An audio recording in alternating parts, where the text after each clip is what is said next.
إن الحمد لله نحمده ونستعينه ونستغفره ونعوذ بالله من شرور أنفسنا ومن سيئات أعمالنا من يهده الله فلا مضل له ومن يضلل فلا هادي له أشهد أن لا إله إلا الله وحده لا شريك له وأشهد أن محمدا عبده ورسوله صلى الله عليه وعلى آله وأصحابه ومن تبعهم بإحسان إلى يوم الدين أما بعد فإن أصدق الحديث كتاب الله وخير الهدي هدي محمد صلى الله عليه وسلم وشر الأمور محدثاتها فإن كل محدثة بدعة وكل بدعة ضلالة وكل ضلالة في النار.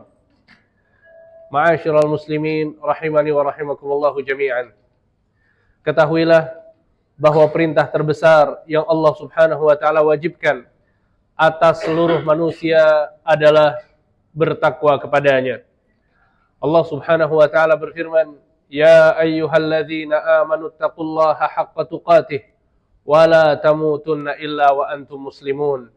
Wahai orang-orang yang beriman, bertakwalah kalian kepada Allah dengan sebenar-benarnya takwa dan janganlah kalian wafat kecuali dalam kondisi Islam. Sehingga setiap muslim wajib untuk memperhatikan perintah-perintah Allah dan Rasulnya untuk dilaksanakan dan memperhatikan larangan-larangan Allah dan Rasulnya untuk dijauhkan, karena itu adalah hakikat dari bertakwa kepada Allah Subhanahu wa ta'ala. Hadirin salat Jumat yang dimuliakan Allah, ketahuilah bahwa Allah Subhanahu wa ta'ala menjadikan beribadah kepadanya sebuah tujuan yang sangat besar dari penciptaan manusia. Dalam surat Az-Zariyat ayat 56, Allah Subhanahu wa taala berfirman, "Wa ma khalaqtul jinna wal insa illa liya'budun." Tidaklah aku menciptakan jin dan manusia kecuali agar mereka semua beribadah kepadaku. Sehingga peribadatan yang kita lakukan untuk Allah harus ditujukan hanya untuk Allah Subhanahu wa taala. Dan ini adalah hakikat dari keikhlasan, memurnikan ibadah hanya untuk Allah Subhanahu wa taala. Dalam surat Al-Bayyinah ayat kelima, Allah Subhanahu wa taala berfirman, "Wa ma umiru illa liya'budullaha mukhlishina lahuddin." Tidaklah mereka diperintahkan kecuali agar mengikhlaskan peribadatan hanya untuk Allah Subhanahu wa taala dalam beragama. Sehingga ikhlas adalah tujuan hidup kita. Ikhlas adalah syarat diterimanya amal soleh seseorang. Tanpa keikhlasan, amal soleh kita akan hilang sia-sia. Allah Subhanahu wa taala berfirman dalam Al-Qur'an, "Wa qadimna ila ma 'amilu min 'amalin faja'alnahu haba'an manthura." Kami datangkan mereka beserta amal soleh yang pernah mereka lakukan. Kemudian kami jadikan amalan-amalan tersebut seperti debu yang berterbangan. Kata para ulama, amal soleh tersebut adalah amalan-amalan yang dilakukan karena kehilangan syarat diterimanya amal soleh, yaitu ikhlas untuk Allah Subhanahu wa ta'ala. Hadirin salat Jumat yang dimuliakan Allah, ketahuilah bahwa ada sebuah dosa yang sangat berbahaya yang bisa merusak keikhlasan kita dalam beribadah. Dan mempelajari dosa adalah apa yang diajarkan oleh Allah dalam Al-Quran dan diajarkan oleh Nabi Muhammad SAW dalam sunnahnya. Betapa banyak ayat-ayat Al-Quran yang menjelaskan tentang keburukan-keburukan dosa. Dan betapa banyak hadis-hadis Nabi SAW yang menjelaskan tentang keburukan-keburukan dosa. Bahkan para sahabat Nabi radhiyallahu anhum wa ardhahum, di antara kebiasaan mereka adalah bahwa mereka senantiasa mempelajari keburukan agar mereka bisa terhindar dari keburukan tersebut. Hudzaifah ibnul Yaman, seorang sahabat yang mulia, mengatakan, "Kana an-nas yas'aluna Rasulullah sallallahu alaihi wasallam 'anil khair wa kuntu as'aluhu 'anil syarr makhafata an yudrikani." Sesungguhnya banyak orang dari kalangan para sahabat bertanya kepada Nabi Muhammad tentang kebaikan-kebaikan. Akan tetapi aku sering sekali bertanya kepada Nabi Muhammad tentang keburukan karena aku khawatir diriku mendapatkan keburukan tersebut. Sehingga pada khutbah Jumat kali ini, khatib akan menjelaskan tentang satu keburukan dosa yang bisa merusak keikhlasan seseorang. Dosa ini adalah dosa riya, yaitu syirik kecil yang berarti seseorang beribadah kepada Allah karena ingin dilihat oleh manusia, karena ingin didengar kebaikannya oleh manusia, karena ingin mendapatkan sanjungan dari manusia. Maka ini adalah dosa yang sangat berbahaya yang bisa merusak amal soleh seseorang yang sudah diperjuangkan. Sehingga orang yang beribadah dalam kondisi riya, maka amal solehnya akan tertolak. Amal solehnya tidak akan diterima oleh Allah Subhanahu wa Ta'ala. Sehingga jerih payah yang sudah dia lakukan tidaklah berbuah pahala. Jerih payah yang sudah diusahakan akan ditolak oleh Allah Subhanahu wa Ta'ala, seakan dia tidak pernah melakukan amalan tersebut. Dalam surat Al-Baqarah ayat 264, Allah Subhanahu wa Ta'ala menggambarkan untuk kita semua tentang kondisi orang yang melakukan ibadah karena riya. Perhatikan ayatnya baik-baik. Allah Subhanahu wa Ta'ala mengatakan, "Famathaluhu kamathali safwanin 'alaihi turabun fa asabahu wabilun fatarakahu salda." Maka perumpamaan orang yang seperti itu, maksudnya adalah yang berbuat riya, seperti batu licin yang di atasnya ada tanah yang gembur. Kemudian batu itu ditimpa hujan yang lebat, lalu menjadilah dia bersih dan tidak bertanah. Maka ini adalah perumpamaan yang Allah Subhanahu wa Ta'ala jelaskan tentang orang yang melaksanakan sholat untuk dilihat oleh orang lain, orang yang bersedekah untuk disanjung oleh orang lain, orang yang melakukan kebaikan-kebaikan karena ingin dipuji, disanjung, mendapatkan perhatian dari manusia, maka dia tidak akan mendapatkan pahala seakan dia tidak pernah melakukan amal soleh tersebut. Saking bahayanya riya, Nabi Muhammad SAW pernah suatu hari mendapati sahabat-sahabatnya sedang berbincang-bincang tentang fitnah Dajjal. Dan kita tahu bahwa fitnah Dajjal adalah fitnah yang sangat besar yang akan datang di akhir zaman kelak. Bahkan Nabi Muhammad SAW mengatakan, tidak ada seorang Nabi pun yang diutus oleh Allah kepada manusia, kecuali mereka semua mewanti-wanti, menjelaskan tentang bahaya Dajjal kepada setiap umatnya. Ketika Nabi SAW mendengar para sahabat berbicara tentang Dajjal, maka Nabi SAW mengatakan kepada mereka, "Ala ukhbirukum bima huwa akhwafu alaikum indi minal masihid Dajjal." Maukah kalian aku beritahu tentang suatu bahaya yang aku lebih mengkhawatirkan bahaya ini menimpa kalian daripada fitnah Dajjal? Apa bahayanya? Apa dosa ini yang dikhawatirkan oleh Rasulullah menimpa para sahabat lebih parah daripada fitnah Dajjal? Maka Nabi SAW mengatakan, "An yaqumar rajulu yusalli fayuzayyina salatahu lima yara min nadhari rajul." Yaitu dosa seseorang yang berdiri untuk sholat. Bayangkan, dosanya adalah ketika seseorang melaksanakan sholat. Tapi sholat apa yang dia lakukan? Kata Nabi SAW, kemudian dia memperindah sholatnya karena ingin dilihat oleh orang lain. Allahu Akbar. Lihat betapa bahayanya riya, betapa bahayanya seseorang yang melakukan amal soleh tapi ingin dilihat oleh manusia, ingin dipuji oleh manusia, ingin mendapatkan imbalan dari manusia. Maka ini semua masuk dalam kategori syirik kecil, yaitu riya, ketika seseorang beribadah bukan untuk Allah, akan tetapi dia beribadah untuk manusia, wal'iyazubillah. Hadirin sholat Jumat yang dimuliakan Allah, jika perkaranya adalah seseorang yang riya hanya tidak mendapatkan pahala, maka tentu ini perkara yang cukup ringan. Akan tapi ternyata fakta yang dijelaskan oleh Nabi Muhammad SAW adalah bahwa seseorang yang beribadah karena riya bukan hanya pahalanya terhapus, akan tapi dia akan mendapatkan dosa yang sangat besar. Bahkan ketika Nabi SAW menjelaskan tentang orang-orang yang pertama kali masuk neraka, ternyata mereka adalah orang-orang yang beramal soleh, orang-orang yang melakukan kebaikan-kebaikan. Yang pertama adalah orang yang berjihad, mati di medan perang. Yang kedua adalah seorang penghafal Al-Quran, orang yang pandai dalam ilmu agama. Kemudian yang ketiga adalah orang yang suka bersedekah. Ternyata ini adalah 3 orang yang pertama kali dimasukkan ke dalam neraka oleh Allah Subhanahu wa Ta'ala. Perhatikan hadis ini baik-baik. Nabi Shallallahu Alaihi Wasallam menceritakan tentang apa yang akan terjadi di hari kiamat kelak. Beliau Shallallahu Alaihi Wasallam bersabda, Inna awalan nas yuqda yaumal qiyamah. Sesungguhnya orang yang pertama kali diadili di hari kiamat kelak. Yang pertama, rajulun ustushhida fa utiya bihi fa'arrafahu ni'amahu fa'arafaha, yaitu orang yang mati syahid. Dia masuk ke dalam medan pertempuran melawan musuh-musuh Allah, musuh-musuh Rasulullah, kemudian mati di medan perang.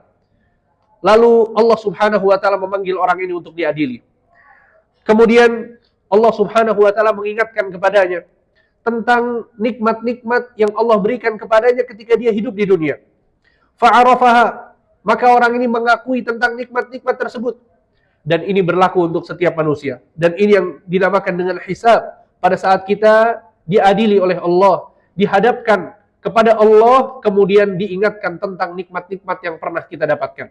Nikmat kesehatan, nikmat harta, nikmat waktu luang, nikmat kebaikan-kebaikan yang kita rasakan, diingatkan oleh Allah Subhanahu wa taala. Kemudian orang ini mengingatnya, mengakui akan nikmat-nikmat yang banyak tersebut. Kemudian Allah pun bertanya dengan mengatakan, "Fama amilta fiha?" Apa yang engkau lakukan dengan nikmat-nikmat yang sudah kuberikan kepadamu? Subhanallah. Ini adalah pertanyaan yang Allah ajukan untuk setiap manusia. Apa yang kau lakukan dengan nikmat-nikmat yang kuberikan kepadamu? Maka orang ini mengatakan, qataltu fika hatta stushhidtu. Ya Allah, sesungguhnya aku menggunakan nikmat-nikmat tersebut untuk berjihad di jalanmu sampai aku mati syahid. Kemudian Allah mengatakan, kadzabta, engkau dusta. Walakinnaka qatalta liyuqal huwa jari, akan tapi engkau berperang agar orang-orang mengatakan bahwa engkau adalah seorang pemberani. Wa qad qil, dan itu sudah terjadi. La ilaha illallah. Lihat, ternyata harapan seseorang yang melakukan ibadah karena riya bisa jadi diizinkan oleh Allah itu terjadi. Pada saat dia riya ketika berjihad, dia ingin mendapatkan sanjungan, harapan tersebut mendapatkan sanjungan dari manusia dikabulkan oleh Allah, dibiarkan oleh Allah, diizinkan oleh Allah, sehingga dia terkenal dengan orang yang pemberani karena mati syahid. Ternyata itu adalah niatan yang salah karena dia beribadah kepada Allah dengan niatan untuk dipuji oleh manusia. Kemudian Nabi mengatakan, "Tsumma umira bihi fasuhiba ala wajhi hatta ulqiya finnar." Maka Allah memanggil malaikatnya, kemudian memerintahkan orang ini untuk diseret, maka diseretlah kaki di atas, wajahnya di bawah, kemudian dilemparkan ke dalam neraka jahanam. Subhanallah, orang yang mati syahid ternyata ketika salah dalam berniat, dia pun dimasukkan oleh Allah Subhanahu wa taala ke dalam neraka jahanam. Kemudian yang kedua, kata Nabi sallallahu alaihi wasallam, "Wa rajulun ta'allama al-ilma wa 'allamah wa qara'a al-Qur'an." Orang yang kedua adalah orang yang mempelajari ilmu agama, kemudian menghafalkan Al-Qur'an. Fa utiya bihi fa'arrafahu 'alaihi ni'amah fa'arafaha. Kemudian dihadapkan di hadapan Allah, lalu diingatkan oleh Allah Subhanahu wa taala tentang nikmat-nikmat yang Allah berikan kepadanya saat di dunia. Dia pun mengakui nikmat-nikmat tersebut. Lalu Allah bertanya kepadanya, "Fama amilta fiha?" Apa yang kau lakukan dengan nikmat-nikmat itu? Maka orang ini mengatakan, "Qara'tu fikal Qur'an." Sesungguhnya aku menghafalkan Al-Qur'an. Aku mempelajari ilmu agama untukmu ya Allah. Dan Allah Subhanahu wa taala menjawabnya dengan mengatakan, "Kadzabta, engkau dusta. Walakinnaka ta'allamtal ilma liyuqal 'alim wa qara'tal Qur'an liyuqal huwa qari'." Akan tapi engkau mempelajari ilmu agama agar orang-orang mengatakan tentang dirimu engkau adalah seorang ulama, dan agar engkau membaca Al-Qur'an, menghafalkan Al-Qur'an, agar orang-orang mengatakan bahwa engkau adalah seorang penghafal Al-Qur'an. Maka kemudian Allah Subhanahu wa taala memerintahkan malaikatnya untuk menyeret orang ini. Fa umira bihi fasuhiba ala wajhi hatta ulqiya finnar. Diseret dengan kondisi kaki di atas, wajahnya di bawah, kemudian dimasukkan ke dalam neraka jahanam. Lalu orang yang ketiga, kata Nabi sallallahu alaihi wasallam, "Wa rajulun wassa'allahu alaihi wa a'tahu min asnafil mali kullih." Seseorang yang diluaskan rizkinya oleh Allah, dia memiliki berbagai macam bentuk harta benda yang menjadikan dia kaya raya. fa'arrafahu alaihi ni'amah fa'arafaha. Kemudian Allah Subhanahu wa taala bertanya kepadanya tentang nikmat-nikmat yang Allah berikan kepadanya. Maka dia pun mengakui tentang nikmat-nikmat tersebut. Kemudian Allah Subhanahu wa taala bertanya kepadanya, "Fama amilta fiha?" Apa yang kau gunakan dengan nikmat-nikmat yang aku berikan kepadamu? Orang yang sangat kaya raya, memiliki berbagai macam aset, berbagai macam bentuk kekayaan. Orang ini mengatakan kepada Allah, "Ma taraktu fi sabilin tuhibbu an yunfaqa fiha illa anfaqta fiha lak." Ya Allah, tidak ada satupun jalan yang engkau suka aku berinfak di situ, kecuali pasti aku berinfak di sana. Subhanallah, lihat. Orang ini terkenal dengan infak. Pada saat ada pembangunan masjid, dia berinfak. Ada anak yatim yang membutuhkan, dia berinfak. Ada janda yang butuh untuk ditolong, dia infak. Ada pembangunan ini dan itu. Urusan-urusan sosial, dia masuk ke dalamnya. Membantu masyarakat, membantu orang lain. Dan ini adalah pengakuan dari orang tersebut. Bahwa dia melakukan ini semua karena Allah Subhanahu wa ta'ala. Kemudian Allah Subhanahu wa ta'ala menjawabnya dengan mengatakan, "Kadzabta, engkau dusta." Seseorang bisa berdusta di hadapan masyarakat. Seseorang bisa berdusta di hadapan istrinya. Seseorang bisa berdusta di hadapan tetangganya, teman-temannya. Tapi dia tidak bisa berdusta kepada Allah Subhanahu wa ta'ala. Sehingga Allah mendustakan ucapannya dengan mengatakan, "Kadzabta, engkau dusta. Walakinnaka fa'alta liyuqal huwa jawad." Akan tapi engkau melakukan itu semua agar orang-orang mengatakan tentang dirimu bahwa engkau adalah seorang yang dermawan. Tsumma umira bihi fasuhiba ala wajhi hatta ulqiya finnar. Lalu Allah memerintahkan malaikat untuk menyeret orang ini sehingga diseret dalam kondisi kaki di atas, wajahnya di bawah, dan dimasukkan ke dalam neraka jahanam. La ilaha illallah. Hadis ini adalah hadis yang sahih, diriwayatkan oleh Imam Muslim rahimahullahu taala. Sehingga sekali lagi, lihat betapa bahayanya dosa riya, betapa bahayanya pada saat kita beribadah kepada Allah dengan niatan untuk dilihat oleh orang lain, untuk dipuji oleh orang lain. Bahkan dalam hadis lain yang diriwayatkan oleh Imam Bukhari, Nabi Muhammad SAW mengatakan, "Man samma'a samma'a Allahu bih, wa man yura'i yura'illahu bih." Barang siapa yang beramal karena ingin didengar orang lain, maka Allah akan memperdengarkan hakikat niatnya di hari kiamat kelak. Dan barang siapa yang beramal untuk dilihat orang lain, maka Allah akan memperlihatkan hakikat amalannya, dibongkar oleh Allah Subhanahu wa ta'ala niat buruk di balik amalan-amalan yang ia kerjakan. Sehingga inilah kondisi orang-orang yang melakukan ibadah karena riya. Yauma tublas sarair. Kata Allah Subhanahu wa ta'ala, hari kiamat adalah hari di mana Allah akan membongkar rahasia-rahasia yang ada di dada-dada manusia. Kemudian di antara keburukan dosa riya juga adalah bahwa Allah Subhanahu wa ta'ala akan mengatakan kepada orang-orang yang berbuat riya di hari kiamat kelak, "Idhabu ilal ladzi kuntum tura'una fid dunya, hal tajiduna indahum jazaan." Pergilah kalian kepada orang-orang yang kalian berbuat riya karena mereka, orang-orang yang kalian mengharapkan pujian dari mereka. Pergilah kepada mereka. Apakah kalian akan mendapatkan pahala dari mereka? Tentu jawabannya adalah tidak. Ini adalah penghinaan dari Allah kepada orang-orang yang berniat untuk orang lain pada saat melakukan sebuah ibadah. Karena Allah Subhanahu wa ta'ala satu-satunya Tuhan yang memiliki pahala dan dosa. Dan ditambah lagi, orang yang melakukan ibadah karena riya, dia akan sengsara di dunia sebelum sengsara di akhirat kelak. Sehingga seorang yang melakukan ibadah karena riya, dia akan merasa gelisah. Karena apa yang ia harapkan bukanlah Allah Subhanahu wa ta'ala. Yang ia harapkan adalah pujian-pujian dari makhluk. Sanjungan-sanjungan dari manusia yang sama-sama lemah dengannya, yang tidak memiliki apapun. Sehingga ya Allah Subhanahu wa ta'ala yang kita harapkan pujiannya, bukan manusia.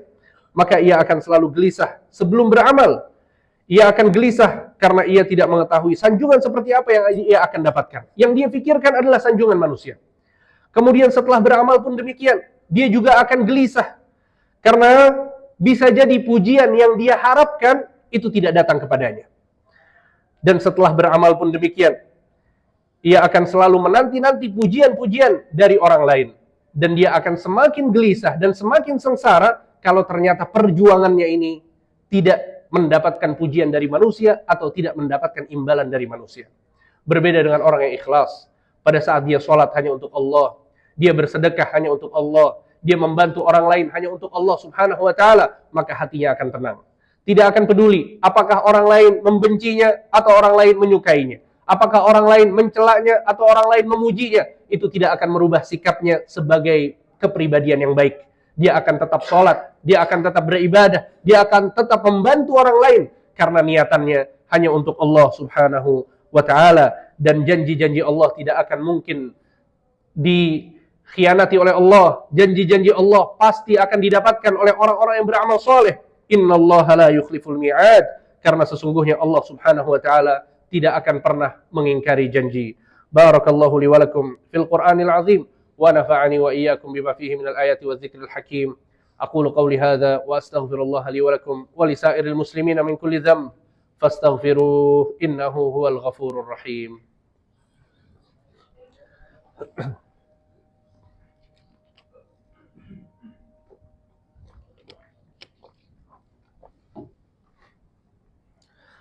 Alhamdulillah wassalatu wassalamu ala Rasulillah wa ala alihi wa ashabihi wa mawalah wa la hawla wa la quwwata illa billah. Hadirin salat Jumat yang dimuliakan Allah. Di khutbah yang pertama tadi, khatib telah menjelaskan betapa bahayanya dosa riya, yaitu pada saat seseorang beribadah bukan untuk Allah, akan tapi untuk dilihat, disanjung dan dipuji oleh manusia. Maka apa yang harus kita lakukan agar kita terhindar dari dosa yang satu ini? Yang pertama adalah berjuang untuk menepis seluruh niatan selain Allah. Jika syaitan memberikan was-was kepada kita, memberikan bisikan-bisikan di hati kita untuk beribadah agar disanjung oleh orang lain, maka kita harus berjuang untuk menepis bisikan-bisikan tersebut. Dan jangan lupa untuk senantiasa berdoa kepada Allah subhanahu wa ta'ala. Rasulullah sallallahu alaihi wasallam pernah mengatakan kepada Abu Bakar As-Siddiq, "Ya Abu Bakar, la syirku fikum akhfa min dabibin namli." Wahai Abu Bakar, sesungguhnya kesyirikan pada kalian itu lebih samar daripada langkah-langkah semut. Maka Abu Bakar pun bertanya, "Ya Rasulullah, wa hal syirku illa ma ubida min dunillah?" Wahai Rasulullah, bukankah syirik adalah menjadikan sesembahan-sesembahan selain Allah? Maka Nabi sallallahu alaihi wasallam pun menjawab, "Asyirku fikum akhfa min dabibin namli." Sesungguhnya kesyirikan itu lebih samar daripada langkah-langkah semut. Maksud dari Nabi sallallahu alaihi wasallam di sini adalah tentang syirik kecil yang ketika seseorang beribadah agar dipuji, disanjung oleh manusia. Kemudian Nabi SAW mengatakan, "Ala adulluka ala syai'in idza qultahu dhahaba qaliluhu wa kathiruh." Maukah engkau aku beritahu tentang suatu doa, jika engkau mengucapkannya maka engkau akan terhindar dari kesyirikan yang sedikit maupun yang banyak. Kemudian Nabi SAW mengajarkan Abu Bakar doa tersebut dengan mengatakan, "Allahumma inni a'udzubika an usyrika bika wa ana a'lam wa astaghfiruka lima la a'lam." Ya Allah, aku berlindung kepadamu dari perbuatan syirik dalam kondisi aku mengetahui, dan aku beristighfar, memohon ampun kepadamu jika aku terjerumus dalam kesyirikan dalam kondisi aku tidak mengetahuinya. Sehingga ini adalah cara yang diajarkan oleh Rasulullah sallallahu alaihi wasallam kepada Abu Bakar agar terhindar dari kesyirikan yang besar maupun yang kecil. Innallaha wa malaikatahu yusalluna 'alan nabi. Ya ayyuhalladzina amanu sallu 'alaihi wa sallimu taslima. Allahumma salli 'ala Muhammad wa 'ala ali Muhammad kama sallaita 'ala Ibrahim wa 'ala ali Ibrahim innaka Hamidum Majid.